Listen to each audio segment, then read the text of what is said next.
হ্যাঁ না বাজার দেখি আমার ছেলে যা যা বলেছি সব এনেছিস তো? হ্যাঁ হ্যাঁ হ্যাঁ, কুমড়ো বলেছিলাম, বেগুন বলেছিলাম, হ্যাঁ আলু, ঠিক আছে। কিন্তু এটা কি করেছিস তুই? কেন?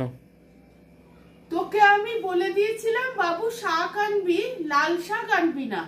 তুই ইয়ার কি করে বলেছিলাম বাবু সবুজ শাক আনবি। সবুজ শাক বলতে তুই কলমি শাক, চার আটি। হ্যাঁ সবুজ শাক বলেছিল, তুমি তো মেনশন করে দাওনি কি এই শাক। সে ঠিক আছে, তা বলে তুই চার আটি শাক নিয়ে আসবি, তাও আবার কলমি শাক। চার আটি শাক দিয়ে কি করব তুই আর আমি?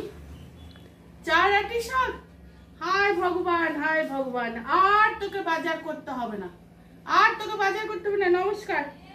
তোর বাবা না থাকলে আমি বুঝে গেছি তুই কি বাজার করবি। থাক, নমস্কার।